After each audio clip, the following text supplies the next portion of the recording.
Hello friends, स्वागत है आप सबका आपका अपना यूट्यूब चैनल आप पढ़ेगा इंडिया में।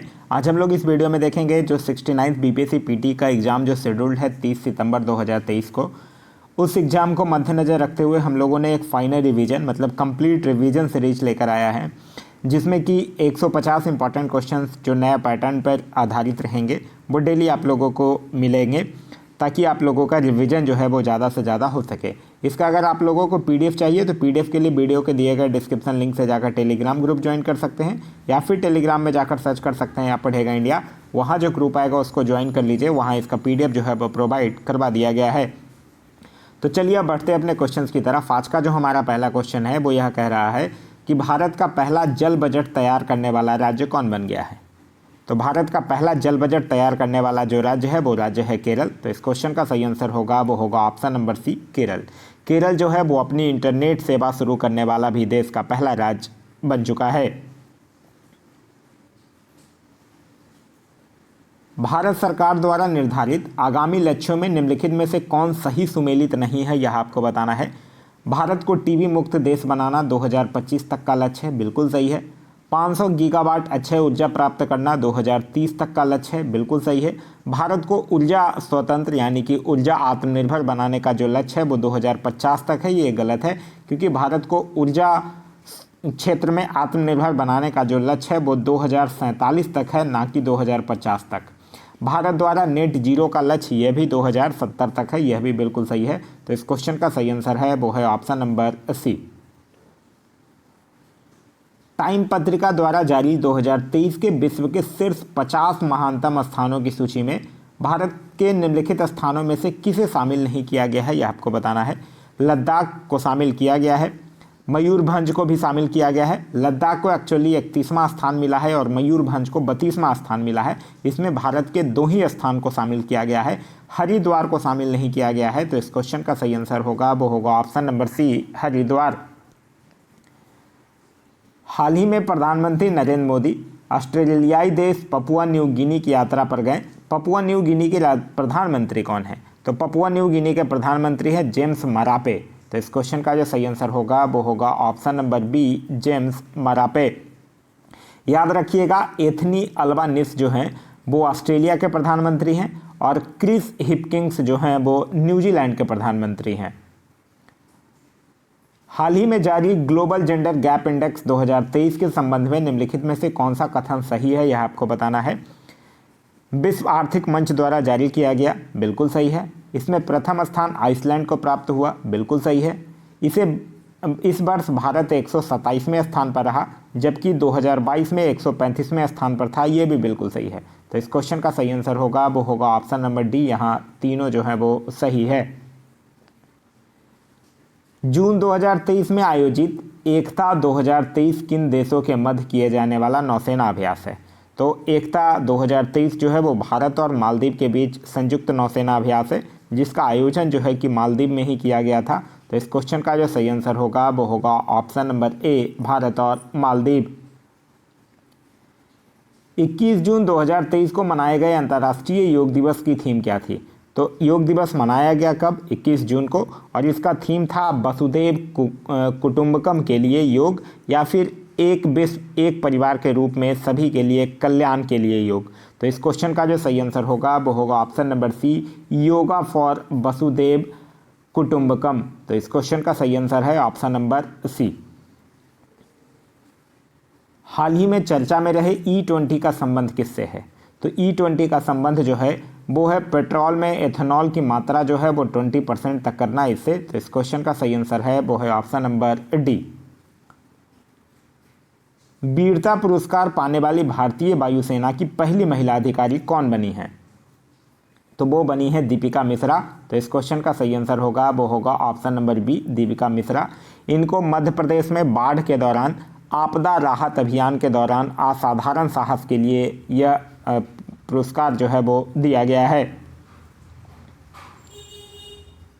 निम्नलिखित में से किस टीम ने रणजी ट्रॉफी 2022-23 का खिताब जीता है? तो रणजी ट्रॉफी 2022-23 का खिताब जो है वो सौराष्ट्र जीता है बंगाल को हराकर। तो इस क्वेश्चन का सही आंसर होगा वो होगा ऑप्शन नंबर ए, यानी कि सौराष्ट्र। निम्नलिखित में से किस मंत्रालय के द्वारा माहिर मिशन की शुरुआत जो है वो की गई है?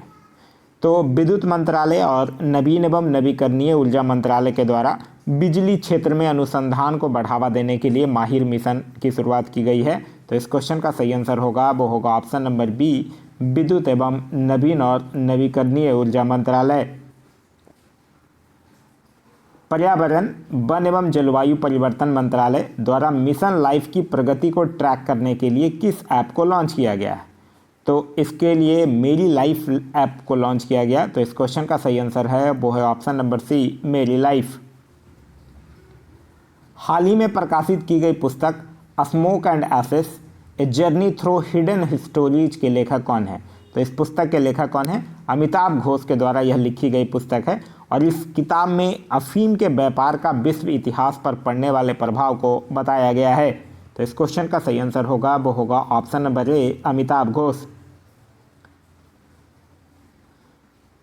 नेक्स्ट क्वेश्चन है क्वेश्चन नंबर 14 कि जुलाई 2023 में इसरो द्वारा लॉन्च किए गए चंद्रयान 3 मिशन के संबंध में निम्नलिखित में से कौन सा कथन गलत है, यह आपको बताना है। इसे लॉन्च करने के लिए LVM-3M4 लॉन्चर का इस्तेमाल किया गया, बिल्कुल सही है यह। चंद्रयान 3 चंद्रमा के दक्षिणी ध्रुव पर उतरने वाला पहला मिशन होगा, यह भी सही है। चंद्रयान 3 के मिशन में भी लैंडर का नाम विक्रम तथा रोवर का नाम प्रज्ञान ही रखा गया है, यह भी बिल्कुल सही है। तो यहाँ तीनों के तीनों कथन जो है वो सही है। चलने के अधिकार को लागू करने वाला भारत का पहला राज्य कौन बना है? तो वो राज्य बन गया है कौन? पंजाब। भारत के किस राज्य में डॉक्टर भीमराव अंबेडकर की प्रतिमा स्टैचू ऑफ नॉलेज की स्थापना की गई है? तो स्टैचू ऑफ नॉलेज की स्थापना जो है वो कहाँ किया गया है? महाराष्ट्र के लातूर शहर में किया गया है। तो इस क्वेश्चन का सही आंसर है वो है ऑप्शन नंबर ए, यानी कि महाराष्ट्र। महाराष्ट्र से एक चीज़ और याद रखिएगा, भारत का पहला कार्बन न्यूट्रल गांव जो है वो भी महाराष्ट्र के भिवंडी में ही विकसित हो रहा है। मई 2023 में रक्षा मंत्री राजनाथ सिंह ने किस देश की यात्रा के दौरान वहां तटरक्षक बंदरगाह एकता हार्बर की आधारशिला रखी है? तो एकता हार्बर की आधारशिला जो है वो किस देश की यात्रा के दौरान रखा गया है? मालदीव की यात्रा के दौरान। तो इस क्वेश्चन का सही आंसर है वो है ऑप्शन नंबर सी। निम्नलिखित में से किस देश ने उत्तरी सागर के 18,000 मीटर नीचे कार्बन डाइऑक्साइड को स्टोर करने के लिए एक परियोजना की शुरुआत किया है? तो किस देश ने किया है? डेनमार्क ने किया है। एक्चुअली डेनमार्क जो है वो कार्बन डाइऑक्साइड का आयात करने वाला और इसे समुद्र के नीचे दफनाने वाला विश्व का पहला देश है। विश्व आर्थिक मंच ने भारत के किस शहर को चौथे औद्योगिक क्रांति के केंद्र के स्थापना के रूप में चुना है? तो विश्व आर्थिक मंच जो है वो भारत के हैदराबाद शहर को चौथे औद्योगिक क्रांति के केंद्र के स्थापना के रूप में चुना है। तो इस क्वेश्चन का सही आंसर होगा वो होगा ऑप्शन नंबर बी, यानी कि हैदराबाद। ध्यान रखिएगा हैदराबाद से कि भारत का सबसे बड़ा स्टेम सेल निर्माण संयंत्र स्थापित करने की घोषणा भी हैदराबाद में ही किया गया है। निम्नलिखित में से किसके द्वारा इलेक्ट्रिक वाहन क्षेत्र में शामिल MSME को वित्तीय सहायता प्रदान करने के लिए इवॉल्व मिशन की शुरुआत की गई है? तो किसके द्वारा इवॉल्व मिशन की शुरुआत किया गया है? सिडबी के द्वारा किया गया है। तो इस क्वेश्चन का सही आंसर होगा वो होगा ऑप्शन नंबर सी, यानी कि सिडबी। सिडबी का फुल फॉर्म होता है small industry development bank of India और इवॉल्व जो मिशन है वो है इलेक्ट्रिक वाहन संचालन और वाइब्रेंट इकोसिस्टम के लिए ऋण। हाल ही में अटलांटिक महासागर में टाइटैनिक जहाज का मलबा देखने गए पनडुब्बी का क्या नाम है जिसमें सवार 5 लोगों की मौत हो गई? तो उसका नाम क्या था? टाइटन ही नाम था। तो इस क्वेश्चन का सही आंसर होगा वो होगा ऑप्शन नंबर सी, यानी कि टाइटन। हाल ही में किस देश की महिला हॉकी टीम ने 2023 में पहला महिला जूनियर हॉकी एशिया कप का खिताब जीता है? तो पहला महिला जूनियर हॉकी एशिया कप का खिताब किसने जीता है? भारत ने जीता है। तो इस क्वेश्चन का सही आंसर होगा वो होगा ऑप्शन नंबर ए, भारत जीता है साउथ कोरिया को हराकर। भारत के किस राज्य में पहली बार तेज बाइक रेस मोटो जीपी 2023 का आयोजन किया जा रहा है? तो मोटो जीपी 2023 का आयोजन जो है वो उत्तर प्रदेश में किया जा रहा है। तो इस क्वेश्चन का सही आंसर है वो है option number A, Uttar Pradesh. Uttar Pradesh से याद रखिएगा, बच्चों के लिए डिजिटल स्वास्थ्य कार्ड प्रदान करने वाला भारत का पहला राज्य भी उत्तर प्रदेश ही है। हाल ही में अंतर्राष्ट्रीय बास्केटबॉल महासंघ फीबा के अध्यक्ष के रूप में किसे नियुक्त किया गया है? तो किनको नियुक्त किया गया है? डॉक्टर के गोविंदराज को नियुक्त किया गया है और यह पहली बार है जब किसी भारतीय को फीबा एशिया के अध्यक्ष के रूप में नामित किया गया है। तो इस क्वेश्चन का सही आंसर होगा वो होगा ऑप्शन नंबर सी, डॉक्टर के गोविंदराज। बुकर पुरस्कार 2023 जीतने वाले जॉर्जी गोस्पोदिनोव का संबंध किस देश से है? तो इनका संबंध किस देश से है? बुल्गारिया से है। तो इस क्वेश्चन का सही आंसर होगा वो होगा ऑप्शन नंबर बी, बुल्गारिया। और इनकी एक कृति है कौन? टाइम शेल्टर, और इसी टाइम शेल्टर के लिए इनको जो है वो मैन बुकर अंतर्राष्ट्रीय पुरस्कार 2023 जो है वो प्रदान किया गया है। हाल ही में निम्नलिखित में से किस विभाग ने राज्य के हर जिले में डिजिटल लाइब्रेरी बनाने का निर्णय लिया है? तो किस विभाग ने लिया है? श्रम संसाधन विभाग ने लिया है। तो इस क्वेश्चन का सही आंसर होगा वो होगा ऑप्शन नंबर बी, श्रम संसाधन विभाग। हाल ही में बिहार के कितने व्यक्तियों को संगीत नाटक अकादमी पुरस्कार जो है वो प्रदान किया गया है? तो बिहार के 6 व्यक्तियों को संगीत नाटक अकादमी जो है वो पुरस्कार प्रदान किया गया है। हाल ही में बिहार के किस व्यक्ति को युवाओं को दिए जाने वाले सर्वोच्च पुरस्कार राष्ट्रीय युवा पुरस्कार के लिए चयनित किया गया है? तो राष्ट्रीय युवा पुरस्कार के लिए चयनित बिहार के किन व्यक्तियों को किया गया है? अरुणेश कुमार को किया गया है। तो इस क्वेश्चन का सही आंसर होगा वो होगा option number C, Arunesh Kumar को सामाजिक क्षेत्र सेवा क्षेत्र में उल्लेखनीय योगदान के लिए इनको यह पुरस्कार जो है वो दिया गया है। एक्चुअली ये जो अरुणेश कुमार है यह कोरोना काल में लॉकडाउन के समय सोशल मीडिया का सही इस्तेमाल करके लोगों तक ब्लड पहुंचाकर उनकी मदद कर रहे थे और उन्हीं के लिए उनको यह अवार्ड जो है वो दिया गया है। बिहार के किस जिले में एक विश्व स्तरीय सांस्कृतिक विरासत सुरंग का निर्माण किया जा रहा है? तो यह बिहार में कहाँ किया जा रहा है? पटना में किया जा रहा है, जो कि बिहार म्यूजियम को पटना म्यूजियम और बिहार म्यूजियम और पटना म्यूजियम को आपस में जोड़ेगा। बिहार में बाढ़ एवं सूखे के प्रभाव से को कम करने के लिए जल संसाधन विभाग द्वारा हाल ही में किस ऐप का शुभारंभ किया गया है? तो जल संसाधन विभाग के द्वारा बेफिक्र ऐप का शुरुआत किया गया है। तो इस क्वेश्चन का सही आंसर है ऑप्शन नंबर सी, बेफिक्र ऐप। बेफिक्र का मतलब है Bihar e system for flood and irrigation quick response app. Alauddin Khilji ने किसे राय रायन की उपाधि प्रदान किया था? तो अलाउद्दीन खिलजी जो है वो राजा रामचंद्र को राय रायन की उपाधि जो है वो प्रदान किया था। तो इस क्वेश्चन का जो सही आंसर होगा वो होगा ऑप्शन नंबर ए, राजा रामचंद्र को।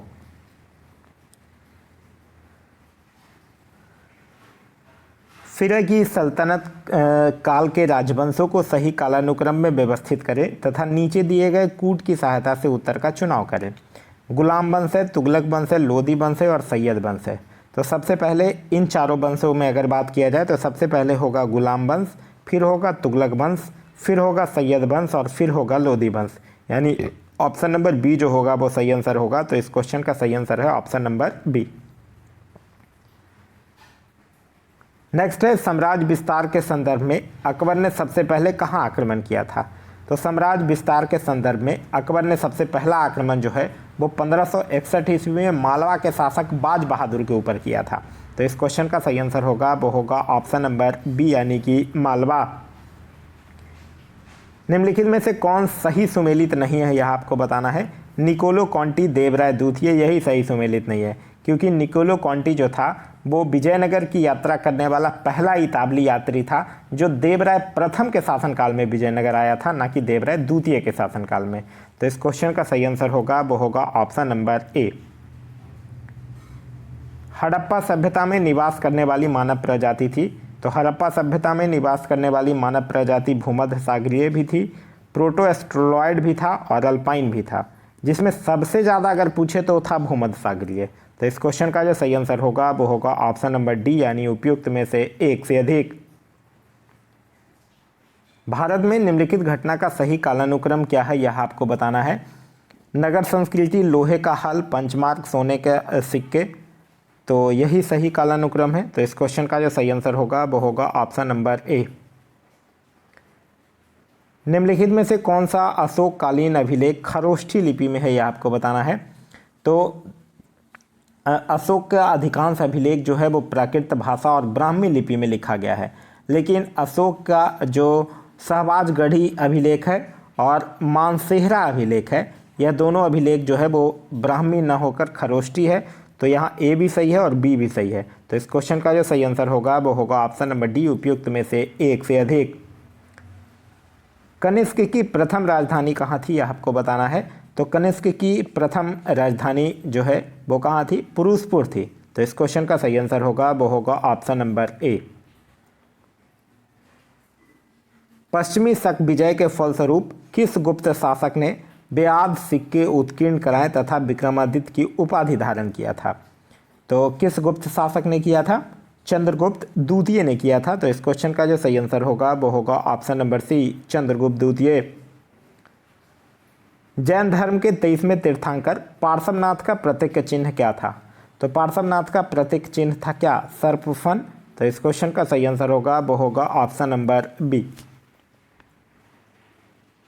निम्नलिखित में से किस स्रोत के अनुसार अशोक ने अपने 99 भाइयों की हत्या कर गद्दी प्राप्त किया था।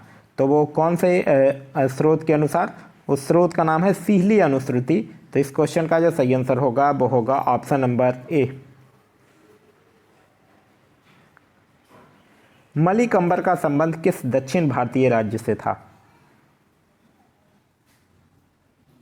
देखिए मलिकंबर जो था वो अहमदनगर का बाजीर था। तो इस क्वेश्चन का जो सही आंसर होगा वो होगा ऑप्शन नंबर डी, यानी उपयुक्त में से कोई नहीं। भक्ति आंदोलन के प्रमुख संत कबीर दिल्ली सल्तनत के किस सुल्तान के समकालीन थे।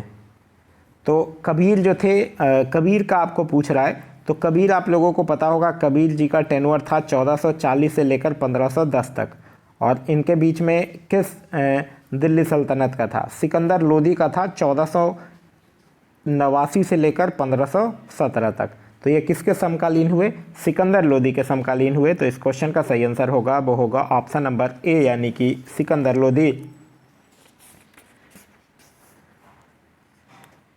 नेक्स्ट क्वेश्चन है क्वेश्चन नंबर 44।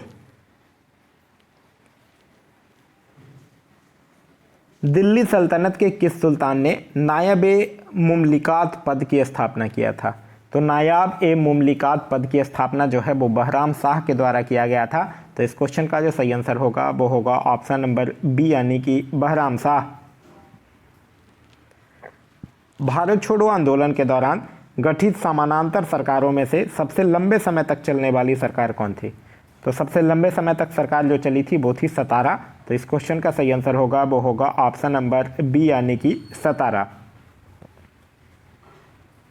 इंडिया डिवाइडेड पुस्तक निम्नलिखित में से किसके द्वारा लिखी गई थी। तो इंडिया डिवाइडेड पुस्तक जो है वो डॉक्टर राजेंद्र प्रसाद की पुस्तक है। तो इस क्वेश्चन का सही आंसर होगा वो होगा option number B, doctor Rajendra Prasad. निम्नलिखित में से किसने खिलाफत आंदोलन के संबंध में कहा था कि हिंदुओं और मुसलमानों में एकता स्थापित करने का ऐसा अवसर आगे 100 वर्षों तक नहीं मिलेगा। तो यह किसके द्वारा कहा गया था, महात्मा गांधी के द्वारा कहा गया था। तो इस क्वेश्चन का सही आंसर होगा वो होगा ऑप्शन नंबर ए, यानी कि महात्मा गांधी। कौन सा अंग्रेज अधिकारी 1615 ईस्वी में जहांगीर से मिलकर मुगल साम्राज्य के सभी भागों में व्यापार करने और फैक्ट्री खोलने का अधिकार प्राप्त करने में सफल रहा था। तो वह कौन सा अंग्रेज अधिकारी था, सर टॉमस रो था। तो इस क्वेश्चन का सही आंसर होगा वो होगा option number C, sir Thomas Roe जो था वो 1615 को सूरत पहुंचा था और मुगल सम्राट जहांगीर से मिलकर मुगल साम्राज्य के विभिन्न हिस्सों में व्यापार करने की अनुमति प्राप्त करने में सफल रहा था।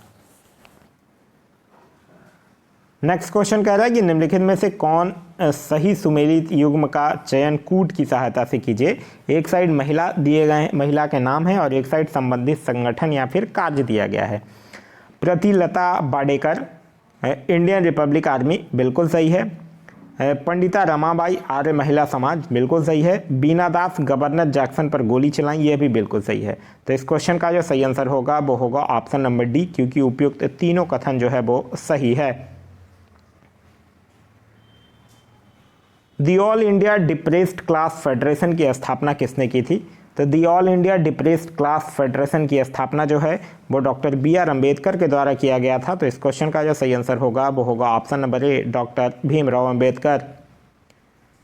नेक्स्ट है, अहोम विद्रोह का नेतृत्व निम्नलिखित में से किसने किया था?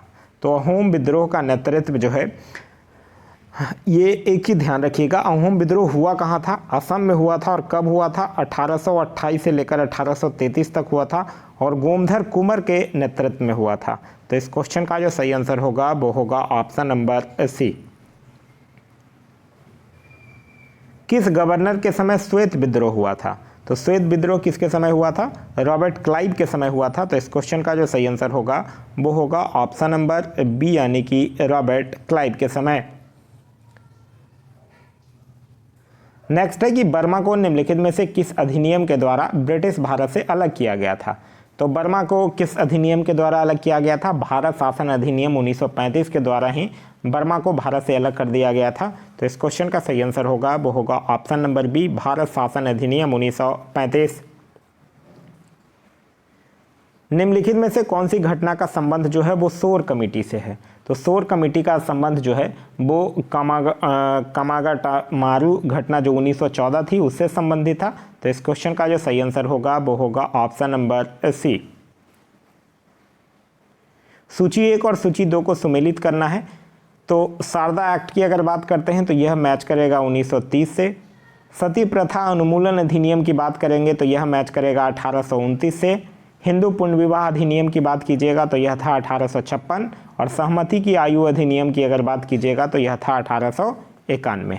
क्लियर हो गया? चलिए, निम्नलिखित में से कौन जो है वो मुस्लिम लीग के संस्थापक थे, यह आपको बताना है। तो मुस्लिम लीग 1906 में इसकी स्थापना हुई थी और इसके संस्थापक आगा खां थे, बकारुल मुल्क भी थे और सलीमुल्लाह भी थे। तो इस क्वेश्चन का जो सही आंसर होगा वो होगा ऑप्शन नंबर डी, यानी उपयुक्त में से एक से अधिक।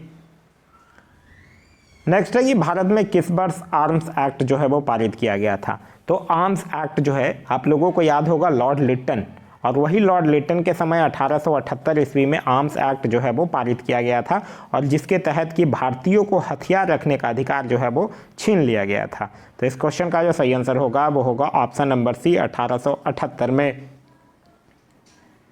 साइमन कमीशन द्वारा किस वर्ष अपनी रिपोर्ट जो है वो प्रस्तुत की गई थी? तो साइमन कमीशन के द्वारा अपनी रिपोर्ट जो है वो 1930 में प्रस्तुत किया गया था। तो इस क्वेश्चन का जो सही आंसर होगा वो होगा ऑप्शन नंबर बी, 1930 में प्रस्तुत किया गया था। मुस्लिम लीग के द्वारा पाकिस्तान का प्रस्ताव जो है वो कब पारित किया गया था? तो मुस्लिम लीग के द्वारा पाकिस्तान का जो प्रस्ताव है वो 23 मार्च 1940 में जो लाहौर अधिवेशन हुआ था उसी में पारित किया गया था, जिसकी अध्यक्षता जो है वो मोहम्मद अली जिन्ना के द्वारा किया गया था। तो इस क्वेश्चन का सही आंसर होगा वो होगा ऑप्शन नंबर ए, मार्च 1940। अखिल भारतीय किसान सभा के प्रथम सत्र की अध्यक्षता किसने किया था? तो अखिल भारतीय किसान सभा के प्रथम सत्र की अध्यक्षता जो है वो लखनऊ में हुआ था और उसकी अध्यक्षता जो है वो स्वामी सहजानंद के द्वारा किया गया था। अच्छा, आपसे पूछ दे कि दूसरे सत्र की अध्यक्षता किसके द्वारा किया गया था? तो पहले का तो आंसर है स्वामी सहजानंद और दूसरे का आंसर हो जाएगा एनजी रंगा, ये ध्यान रखिएगा। पीटर मुंडी जब पटना आया था उस समय मुगल वंश का शासक कौन था? तो पीटर मुंडी एक ब्रिटिश व्यापारी, यात्री और लेखक था और वो 1632 ईस्वी में पटना आया था। तो 1632 में जब पटना आया था तो मुगल वंश का शासक कौन हुआ? शाहजहां हुआ। तो इस क्वेश्चन का जो सही आंसर होगा वो होगा ऑप्शन नंबर बी, यानी कि शाहजहां। आगे है कि खुदीराम बोस को फांसी कब दी गई थी? तो खुदीराम बोस को फांसी दिया गया था 11 अगस्त 1908 को। 30 अप्रैल 1908 को मुजफ्फरपुर जिला के न्यायाधीश किंग्सफोर्ड पर बम फेंका गया था और उसी के आरोप में 11 अगस्त 1908 को खुदीराम बोस को फांसी दे दी गई थी। तो इस क्वेश्चन का जो सही आंसर होगा वो होगा ऑप्शन नंबर ए, 11 अगस्त 1908। विजय दिवस का संबंध बिहार के किस नायक से है? तो विजय दिवस का संबंध वीर कुंवर सिंह से है, क्योंकि प्रतिवर्ष 23 अप्रैल को विजय दिवस मनाया जाता है और 23 अप्रैल 1858 को ही वीर कुंवर सिंह जो थे वो अंग्रेजी सेना को पराजित करके जगदीशपुर पर कब्जा किए थे। तो इस क्वेश्चन का जो सही आंसर होगा वो होगा ऑप्शन नंबर ए, यानी कि वीर कुंवर सिंह। मैंने सरकारी आदेश की अवहेलना इसलिए नहीं की कि मुझे कानून से नफरत है, बल्कि इसलिए कि यह मेरी अंतरात्मा की आवाज़ है। उक्त कथन किससे संबंधित है? तो यह किससे संबंधित है? महात्मा गांधी से संबंधित है। तो इस क्वेश्चन का सही आंसर होगा वो होगा ऑप्शन नंबर सी, महात्मा गांधी। निम्नलिखित में से कौन सही सुमेलित नहीं है, यह आपको बताना है। 544 ईसा पूर्व हर्यक वंश की स्थापना, बिल्कुल सुमेलित है। 344 ईसा पूर्व नंद वंश की स्थापना, बिल्कुल सुमेलित है। 321 ईसा पूर्व मौर्य वंश की स्थापना, यह भी सही है। 265 ईसा पूर्व कलिंग युद्ध, ये गलत है, क्योंकि कलिंग युद्ध जो है वो 261 ईसा पूर्व में हुआ था, अशोक के शासनकाल के 9वें वर्ष में हुआ था। तो इस क्वेश्चन का जो सही आंसर होगा वो होगा ऑप्शन नंबर डी। निम्नलिखित में से कौन सा महाजनपद जो है वो वर्तमान उत्तर बिहार क्षेत्र में स्थित है? तो वर्तमान उत्तर बिहार क्षेत्र में कौन सा स्थित है? बाजी स्थित है। तो इस क्वेश्चन का जो सही आंसर होगा वो होगा option number B. Actually Vaishali Muzaffarpur मतलब उत्तर बिहार वाला जो क्षेत्र है उसमें है। मगध तो पटना गया वाला क्षेत्र हो गया, मतलब दक्षिण बिहार वाला क्षेत्र हो गया। अंग जो है वो भागलपुर मुंगेर वाला क्षेत्र हो गया, तो यह भी दक्षिण बिहार वाला क्षेत्र हो गया। निम्नलिखित में से कौन सी नदी जो है वो विंध्य पहाड़ी से निकलकर बिहार में बहती है?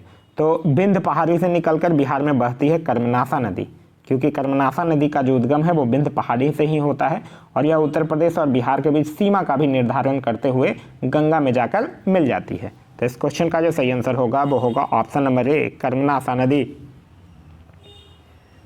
वर्ष 2021-22 में बिहार राज्य का प्रति व्यक्ति विद्युत उपभोग कितना किलोवाट घंटा रहा था? तो 21-22 में बिहार राज्य का प्रति व्यक्ति विद्युत उपभोग जो है वो कितना घंटा रहा था? 329 घंटा रहा था। तो इस क्वेश्चन का सही आंसर होगा वो होगा ऑप्शन नंबर ए। निम्नलिखित में से कौन सही सुमेलित नहीं है, यह आपको बताना है। रेल पहिया कारखाना बेला सुमेलित है। रेलवे विद्युत इंजन कारखाना मधेपुरा सुमेलित है। Fertiliser corporation of India Barauni सुमेलित है। तो यह सभी जो है वो सुमेलित है। तो इस क्वेश्चन का जो सही आंसर होगा वो होगा ऑप्शन नंबर डी, उपयुक्त में से कोई नहीं।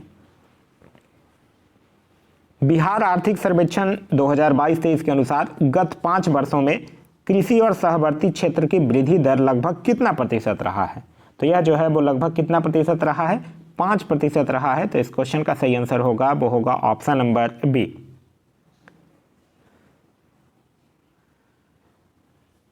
पंचायती राज के अधीन जिला परिषद के संबंध में असत्य कथन का चुनाव करना है। कह रहा है एक जिला परिषद सदस्य का चुनाव लगभग 50,000 की जनसंख्या पर होता है, बिल्कुल सही है। जिला परिषद अध्यक्ष का निर्वाचन जो है वो अप्रत्यक्ष विधि द्वारा होता है, यह भी सही है। जिला परिषद अध्यक्ष अपना त्यागपत्र उपाध्यक्ष को देता है, ये गलत है, क्योंकि जिला परिषद पंचायती राज व्यवस्था के त्रिस्तरीय व्यवस्था का सबसे ऊपरी स्तर है। जिला परिषद जो है सदस्यों का चुनाव जो है वो प्रत्यक्ष विधि, अध्यक्ष और उपाध्यक्ष का चुनाव अप्रत्यक्ष विधि द्वारा होता है। जिला परिषद अध्यक्ष जो है वो अपना त्यागपत्र जिला दंडाधिकारी को देता है, ना कि उपाध्यक्ष को देता है। तो इस क्वेश्चन का जो सही आंसर होगा वो होगा ऑप्शन नंबर सी। फिर है कि निम्नलिखित में से कौन जो है वो सही सुमेलित नहीं है, यह आपको बताना है। विष्णुपद मंदिर गया सही है। देव मंदिर औरंगाबाद बिल्कुल सही है। जल मंदिर राजगीर, यह भी सही है। जानकी मंदिर दरभंगा, ये गलत है, क्योंकि जानकी मंदिर जो है वो देवी सीता माँ के जन्म स्थान से संबंधित है, जो कि सीतामढ़ी के पुनौरा में स्थित है। तो इस क्वेश्चन का जो सही आंसर होगा वो होगा ऑप्शन नंबर डी। बिहार के किस प्रसिद्ध दार्शनिक ने शंकराचार्य के साथ शास्त्र किया था? तो उनका नाम क्या है? मंडन मिश्र ने किया था। तो इस क्वेश्चन का जो सही आंसर होगा वो होगा option number B, Mandan Mishra. बापू के कदमों में पुस्तक किसकी रचना है? तो बापू के कदमों में जो पुस्तक है वो डॉक्टर राजेंद्र प्रसाद की रचना है। तो इस क्वेश्चन का जो सही आंसर होगा वो होगा option number A, doctor Rajendra Prasad. Next है कि बिहार लोकायुक्त अधिनियम कब पारित किया गया? तो बिहार लोकायुक्त अधिनियम जो है वो 2011 में पारित किया गया है। तो इस क्वेश्चन का जो सही आंसर होगा वो होगा ऑप्शन नंबर ए, 2011 में। नेक्स्ट है कि निम्नलिखित में से कौन सा कथन असत्य है, यह आपको बताना है। विभोजित की उत्तक की वृद्धि के फलस्वरूप अस्थायी उत्तक का निर्माण होता है, ये तो सही है। अस्थायी उत्तकों में विभाजन की क्षमता नहीं होती है, यह भी सही है। अस्थायी उत्तक केवल मृत कोशिकाएं होती है, ये गलत है। अस्थायी उत्तक जो है वो मृत और सजीव दोनों प्रकृति के हो सकते हैं। तो इस क्वेश्चन का जो सही आंसर होगा वो होगा ऑप्शन नंबर सी।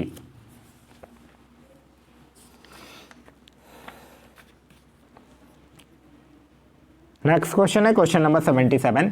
कह रहा है कि भूमि की उर्वरकता शक्ति को बढ़ाने के लिए खाद के रूप में क्रांतिक तत्वों को डाला जाता है। ये क्रांतिक तत्व कौन कौन से हैं?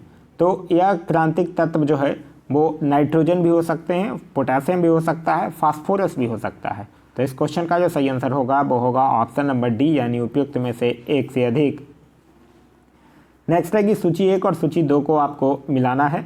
धान का अंगमारी रोग, तो धान का जो बैक्टीरियल ब्लाइट ऑफ राइस होता है वो जैंथोमोनास और गाइजी नामक जीवाणु के कारण होता है। तो यह जो है वो इससे मैच करेगा। साइट्रस कैंसर की अगर बात करते हैं तो ये जैंथोमोनास सीट्री नामक जीवाणु से होता है, तो यह 4 से मैच करेगा। Brown leaf spot of rice की अगर बात कीजिएगा तो ये हेलमिंथोस्पोरियम ओराइजी नामक कवक के द्वारा होता है, तो यह जो है वो ऑप्शन नंबर ए के साथ मैच करेगा। और गेहूं का पाउडरी मिल्ड्यू रोग जो होता है वो इरेसिस ग्रामिनस टिट्रिसी नामक कवक के द्वारा होता है, तो यह इसके साथ मैच करेगा। क्लियर है? चलिए नेक्स्ट क्वेश्चन कह रहा है कि पक्षी वर्ग के संदर्भ में निम्न कथनों में से सही उत्तर का चयन करना है, आपको बताना है। कह रहा है कि इनके जबड़े में दांत होते हैं, बिल्कुल सही है। सही उत्तर का चयन करना है आपको। तो इनके जबड़े में दांत होते हैं, नहीं, इनके जबड़े में दांत नहीं होते हैं, यह तो गलत है। फिर है कि इनका हृदय जो है वो 3.5 कोष्ठों में बटा हुआ होता है, यह भी गलत है। इनका हृदय जो है वो 4 कोष्ठों में बटा होता है, 3.5 कोष्ठों में नहीं बटा हुआ होता है। इनके जनन छिद्र जो है वो गुदा से लेकर पृथक नहीं होते, ये सही है। तो इस क्वेश्चन का जो सही आंसर होगा वो होगा option number C. Next question कह रहा है कि उपासित उत्तक की कोशिकाओं को कहा जाता है। तो उपासित उत्तक कंकाल उत्तक का भाग होता है, तो और इसके कोशिकाओं को क्या कहा जाता है? कैंड्रियोब्लास्ट कहा जाता है। तो इस क्वेश्चन का जो सही आंसर होगा वो होगा ऑप्शन नंबर बी। नेक्स्ट है कि यदि हथेली पर कोई न्यूक्लियरी वस्तु चुभती है तो इस संवेदना को कौन सा नर्व मस्तिष्क तक पहुंचाता है? तो इसको संवेदी नर्व जो है वो मस्तिष्क तक पहुंचाता है। तो इस क्वेश्चन का सही आंसर होगा वो होगा ऑप्शन नंबर बी। नेक्स्ट है एडीपी का निर्माण प्रकाश संश्लेषण के किस अभिक्रिया में होता है? तो यह प्रकाश संश्लेषण के प्रकाशहीन रासायनिक अभिक्रिया में होता है। तो इस क्वेश्चन का सही आंसर होगा वो होगा ऑप्शन नंबर सी। नेक्स्ट है कि पूर्णतः कोशिका विभाजन की अंतिम अवस्था होती है। तो पूर्णतः कोशिका विभाजन की जो अंतिम अवस्था होती है वो साइटोकाइनेसिस होता है। तो इस क्वेश्चन का जो सही आंसर होगा वो होगा option number C. Next question कह रहा है कि निम्नलिखित में से कौन सा कथन सही नहीं है, यह आपको बताना है। यकृत शोथ बी विषाणु काफ़ी कुछ HIV की तरह ही संचालित होता है, बिल्कुल सही है। यकृत शोथ C का टीका होता है जबकि यकृत शोथ B का टीका नहीं है, यह भी सही है। सार्वभौम रूप में यकृत शोथ B और C विषाणुओं से संक्रमित व्यक्तियों की HIV से संक्रमित लोगों की संख्या से कई गुना अधिक है, यह जो है वो सही नहीं है। तो इस क्वेश्चन का जो सही आंसर होगा वो होगा ऑप्शन नंबर सी। नेक्स्ट है कि यूरिया जो है वो किस में संश्लेषित होता है? तो यूरिया जो है वो यकृत में संश्लेषित होता है। तो इस क्वेश्चन का जो सही आंसर होगा वो होगा ऑप्शन नंबर ए, यकृत में संश्लेषित होता है। यकृत जो होता है वो त्वचा के बाद मानव शरीर का दूसरा सबसे बड़ा अंग होता है। नेक्स्ट क्वेश्चन कह रहा है कि यूरेनियम 235 के नाभिकीय विखंडन के संबंध में निम्न कथनों पर विचार कीजिए। कह रहा है इसका विखंडन में केवल बोरियम और क्रिप्टॉन के समस्थानिक जो है वो प्राप्त होते हैं, नहीं, ये गलत है। फिर कह रहा है कि यूरेनियम में नाभिकीय विखंडन प्रक्रिया शुरू करने के लिए न्यूट्रॉन के प्रहार की आवश्यकता होती है, यह जो है वो बिल्कुल सही है। तो इस क्वेश्चन का जो सही आंसर होगा वो होगा ऑप्शन नंबर 2, मतलब 2 सही है और 1 जो है वो गलत है। फिर है कि यदि किसी कंप्यूटर की मेमोरी क्षमता 1 मिलियन हो तो 1 मिलियन को 10 घात के रूप में क्या कहा जा सकता है? तो 1 मिलियन को 10 के घात के रूप में क्या कहा जा सकता है? 10⁻6 कहा जाता है, और 10⁻6 को क्या मेगा कहा जाएगा? तो इस क्वेश्चन का जो सही आंसर होगा वो होगा ऑप्शन नंबर सी। यदि एक कार जो है वो समान वेग से गति कर रही है, वह कार समय समय पर अपने वेग को बढ़ा या घटा रही है, तो कार की इस स्थिति के लिए निम्न में से कौन सही है, यह आपको बताना है। तो कार के इस स्थिति के लिए निम्न में से त्वरण जो है वो सही है। तो इस क्वेश्चन का जो सही आंसर होगा वो होगा ऑप्शन नंबर बी। घर्षण बल सर्वाधिक होता है। तो घर्षण बल जो है वो दो ठोस के मध्य सर्वाधिक होता है। तो इस क्वेश्चन का जो सही आंसर होगा वो होगा ऑप्शन नंबर ए, दो ठोस के मध्य। नेक्स्ट है कि दो समान द्रव्यमान की वस्तुओं की गतिज ऊर्जाओं का अनुपात 4:9 है, तो उनके वेगों का अनुपात क्या होगा। देखिए गतिज ऊर्जा का 4:9 है, ठीक है, तो वेग का अनुपात क्या होगा, दोनों का अंडर रूट कर दीजिए, वही वेग अनुपात होगा, मतलब 2:3 होगा। तो इस क्वेश्चन का जो सही आंसर होगा वो होगा ऑप्शन नंबर बी। एक व्यक्ति जो है वो लाल चश्मा पहनकर हरा फूल को देखता है, तो वह फूल व्यक्ति को किस रंग का दिखाई देगा। तो व्यक्ति जो है वो लाल चश्मा पहनकर अगर हरा फूल को देखेगा तो उसको क्या दिखाई देगा, काला दिखाई देगा। तो इस क्वेश्चन का जो सही आंसर होगा वो होगा ऑप्शन नंबर बी, यानी कि काला। नेक्स्ट है कि जब पानी को 0 डिग्री सेल्सियस से 10 डिग्री सेल्सियस तक गर्म किया जाता है तो इसका आयतन क्या होगा। तो देखिए आप लोग पढ़े होंगे कि 0 डिग्री सेल्सियस से 4 डिग्री सेल्सियस तक जल का आयतन जो है वो कम हो जाता है, और 4 डिग्री सेल्सियस ताप पर जल का आयतन जो है वो सबसे कम और घनत्व सर्वाधिक होता है, और 4 डिग्री ताप के बाद जल का आयतन जो है वो बढ़ता है। तो इस क्वेश्चन का जो सही आंसर होगा वो होगा ऑप्शन नंबर डी, पहले घटेगा और फिर बढ़ेगा। नेक्स्ट है कि म्यूजिक कॉन्सर्ट्स के लिए हॉलों की दीवारों को क्या किया जाता है। तो म्यूजिक कॉन्सर्ट्स के लिए हॉलों की जो दीवार होती है उसको ध्वनि का अवशोषण करना चाहिए होगा। तो इस क्वेश्चन का जो सही आंसर होगा वो होगा ऑप्शन नंबर सी, ध्वनि का अवशोषण करना चाहिए।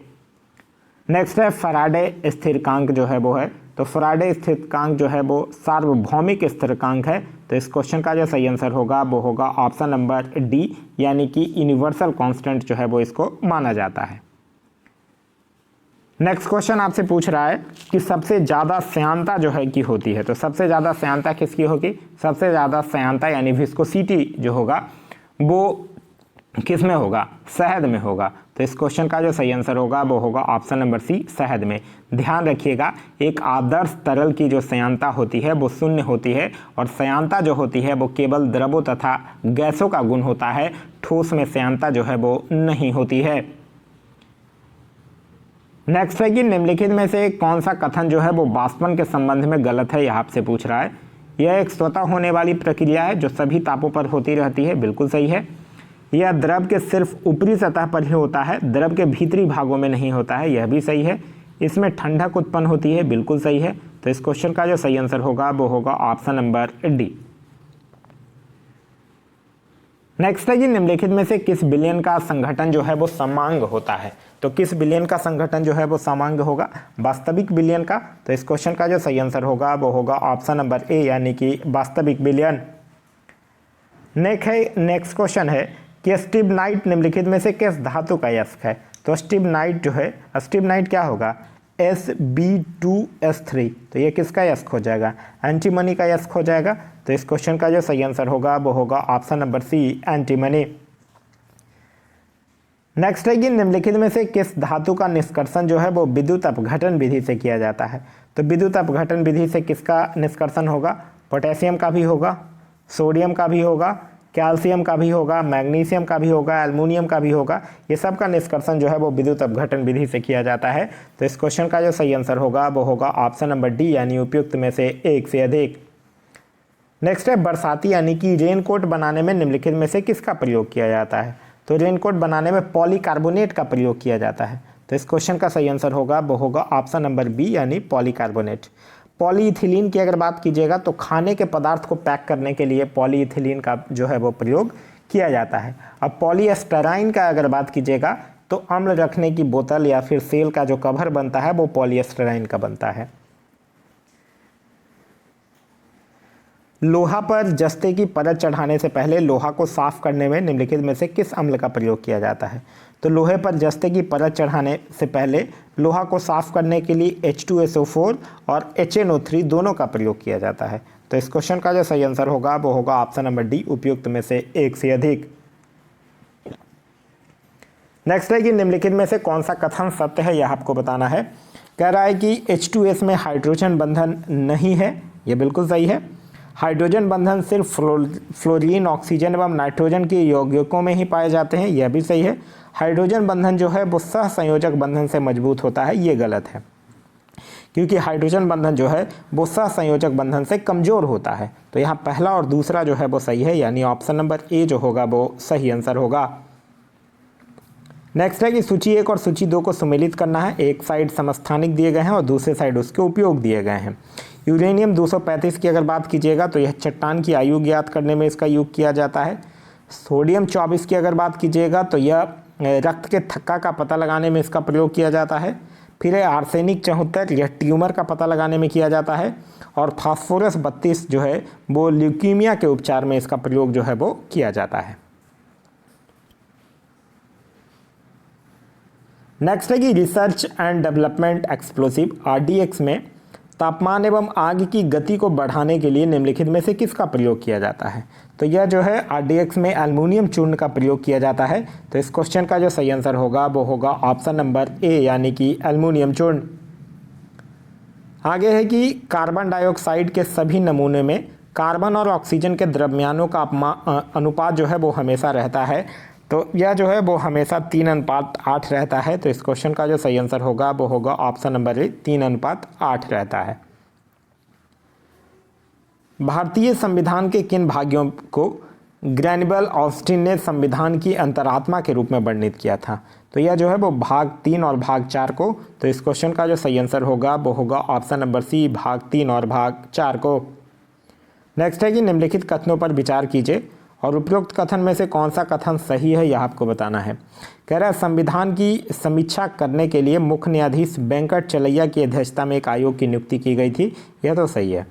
चलैया आयोग का उद्देश्य संविधान के कामकाज की समीक्षा करना था। यह भी बिल्कुल सही है। विपक्षी दलों तथा अन्य संगठनों ने इस आयोग का समर्थन किया था। यह गलत है। तो इस क्वेश्चन पहला सही है, दूसरा सही है और तीसरा जो है वो गलत है। फिर है कि संविधान के 51वां संविधान संशोधन अधिनियम के संदर्भ में विचार कीजिए। कह रहा है इसके माध्यम से मंत्रिपरिषद के आकार को विस्तृत कर दिया गया था। ये गलत है, क्योंकि इसके माध्यम से लोकसभा और विधानसभा दोनों ही स्तर पर मंत्रिपरिषद सदन के कुल सदस्यों की संख्या के 15% से अधिक नहीं होना चाहिए, यह कहा गया था। इसके अनुसार मंत्रिपरिषद के सदस्यों की संख्या लोकसभा की कुल सदस्य संख्या के 15% से अधिक नहीं होगी। हाँ, ये बिल्कुल सही है। इसके द्वारा 6 से 14 वर्ष के बच्चों के शिक्षा के अधिकार को मौलिक अधिकार जो है वो बना दिया गया था।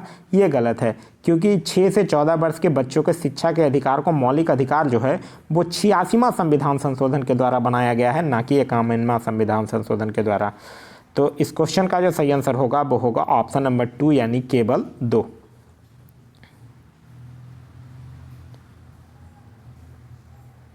नेक्स्ट क्वेश्चन कह रहा है कि अनुच्छेद 163 जो है वो निम्नलिखित में से किससे संबंधित है। तो अनुच्छेद 163 जो है वो राज्यपाल को सहायता और सलाह देने के लिए मंत्रिपरिषद जो है वो राज्यपाल को अपने कार्यों के अभ्यास में सहायता और सलाह देने के लिए मुख्यमंत्री के साथ एक मंत्रिपरिषद होगी। तो इस क्वेश्चन का जो सही आंसर होगा वो होगा ऑप्शन नंबर बी, यानी राज्यपाल को सहायता और सलाह देने के लिए मंत्रिपरिषद। नेक्स्ट क्वेश्चन कह रहा है कि सर्वोच्च न्यायालय के न्यायाधीश के रूप में नियुक्ति के लिए निम्नलिखित में से कौन सी योग्यता आवश्यक नहीं है, यह आपको बताना है। वह भारत का नागरिक होना चाहिए, ये तो आवश्यक है। उन्हें 5 वर्ष के लिए किसी उच्च न्यायालय का न्यायाधीश होना चाहिए, यह भी बिल्कुल सही है। उन्हें 10 वर्ष तक जिला अदालत का वकील होना चाहिए, ये कुछ आवश्यक नहीं है। ठीक है, ये है कि 10 वर्ष तक किसी उच्च न्यायालय का अधिवक्ता होना चाहिए, जिला अदालत का वकील होना चाहिए, ये आवश्यक नहीं है। तो इस क्वेश्चन का सही आंसर होगा वो होगा ऑप्शन नंबर सी। नेक्स्ट है कि संघ में अवशिष्ट शक्तियों को निहित करके भारतीय संविधान ने निम्नलिखित का पालन किया है। तो संघ में अवशिष्ट शक्तियों को निहित करके भारतीय संविधान जो है वो कैनेडियन प्रणाली का पालन किया है। तो इस क्वेश्चन का जो सही आंसर होगा वो होगा ऑप्शन नंबर बी। नेक्स्ट है महारजिस्ट्रार जनरल और जनगणना आयुक्त भारत निम्नलिखित में से किस मंत्रालय के अंतर्गत आता है। तो यह जो है वो गृह मंत्रालय के अंतर्गत आता है। तो इस क्वेश्चन का सही आंसर होगा वो होगा ऑप्शन नंबर बी, गृह मंत्रालय। नेक्स्ट है कि निम्नलिखित में से किस भारतीय राज्य में 1971 में पहली बार लोकायुक्त संस्था की स्थापना की गई थी। तो 1971 में पहली बार लोकायुक्त संस्था की स्थापना जो है वो किस में किया गया था, महाराष्ट्र में किया गया था। तो इस क्वेश्चन का जो सही आंसर होगा वो होगा ऑप्शन नंबर बी, यानी कि महाराष्ट्र। फिर है राज्य विधानसभा के विपक्ष के नेता के संबंध में दिए गए कथनों में से कौन सा कथन गलत है, यह आपको बताना है। यह संसद अधिनियम 1977 में विपक्ष के नेताओं के वेतन और भत्ते के लिए प्रदान किया गया एक वैधानिक पद है। ये बिल्कुल सही है। अध्यक्ष को उन्हें विपक्ष के नेता के रूप में पहचानने की आवश्यकता है। यह भी सही है। विपक्ष का नेता जो है वो सदन की कुल सदस्य संख्या के 10वें हिस्से से कम वाली प्रमुख पार्टी का नेता होता है। ये गलत है। तो इस क्वेश्चन का जो सही आंसर होगा वो होगा ऑप्शन नंबर सी। नेक्स्ट है कि भारतीय संसद के निचले सदन लोकसभा में महिलाओं के प्रतिनिधित्व का वर्तमान प्रतिशत कितना है। तो वर्तमान प्रतिशत देखिए, वर्तमान प्रतिशत संसद में कुल महिलाओं सदस्यों की संख्या जो है वो 103 है। तो वर्तमान प्रतिशत अगर 543 सीटों का निकालिएगा, जिसमें 78 सीटों पर महिलाओं का प्रतिनिधित्व है, तो 78 सीट में निकालिएगा तो कितना होगा, 14% लगभग हो जाएगा। तो इस क्वेश्चन का सही आंसर होगा वो होगा ऑप्शन नंबर सी।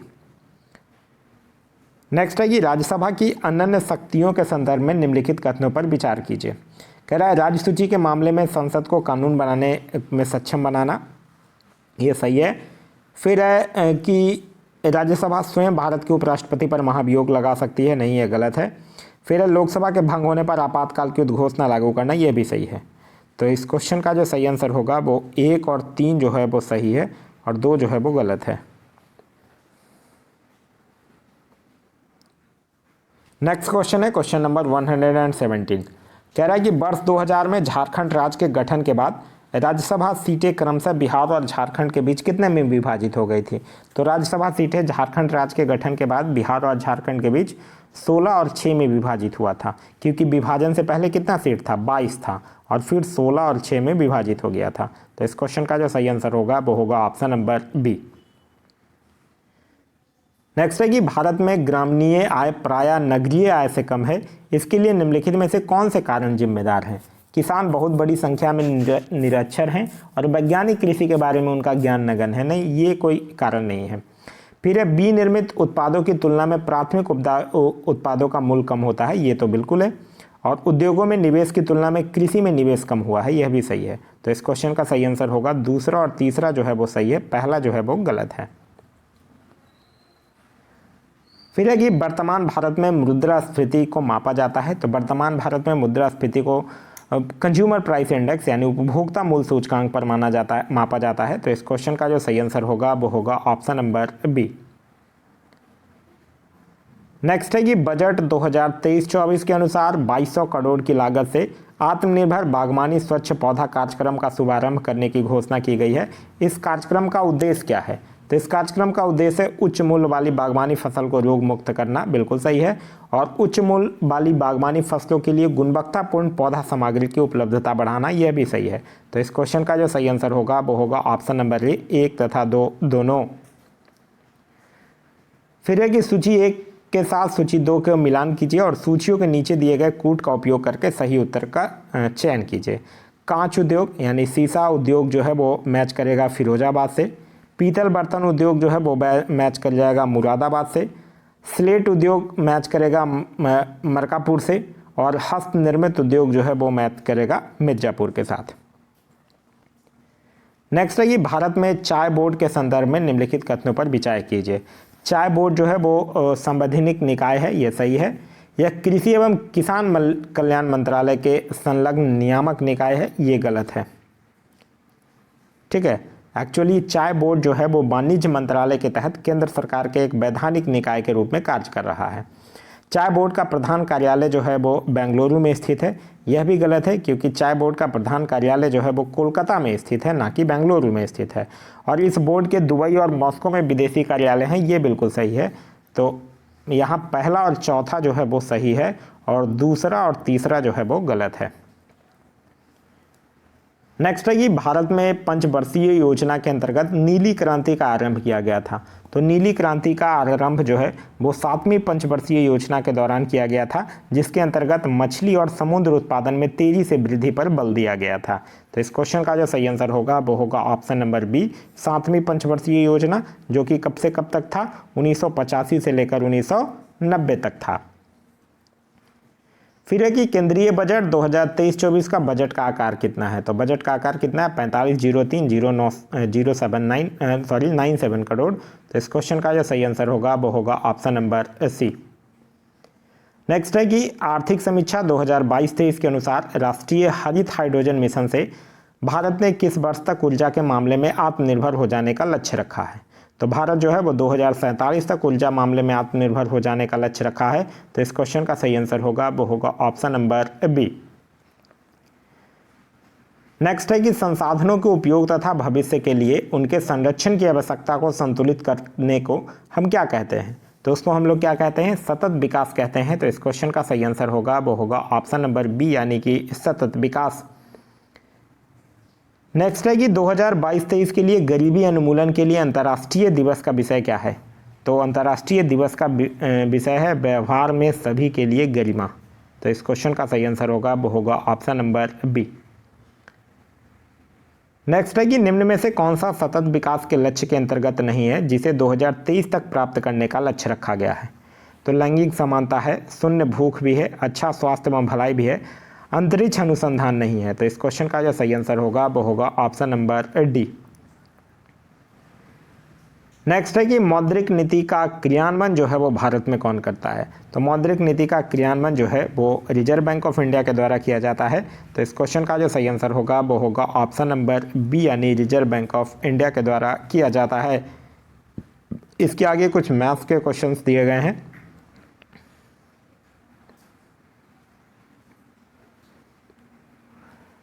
चलिए, नेक्स्ट क्वेश्चन कह रहा है कि भारत का गेहूं उत्पादन में अग्रणी राज्य जो है वो निम्नलिखित में से कौन सा है। तो गेहूं उत्पादन में अग्रणी राज्य जो है वो कौन सा राज्य है, उत्तर प्रदेश है। तो इस क्वेश्चन का जो सही आंसर होगा वो होगा ऑप्शन नंबर ए, यानी कि उत्तर प्रदेश। नेक्स्ट है कि क्षेत्रफल की दृष्टि से भारत का सबसे बड़ा बाघ अभ्यारण्य कौन सा है। तो क्षेत्रफल का दृष्टि से भारत का सबसे बड़ा जो बाघ अभ्यारण्य है वो नागार्जुन सागर श्री सैलम जो है वो है। तो इस क्वेश्चन का जो सही आंसर होगा वो होगा ऑप्शन नंबर सी। निम्नलिखित में से ग्रेट विक्टोरिया मरुस्थल कहाँ स्थित है। तो ग्रेट विक्टोरिया मरुस्थल जो है वो दक्षिण पश्चिमी ऑस्ट्रेलिया में स्थित है और ये ऑप्शन में नहीं है। तो इस क्वेश्चन का सही आंसर होगा वो होगा ऑप्शन नंबर डी, उपयुक्त में से कोई नहीं।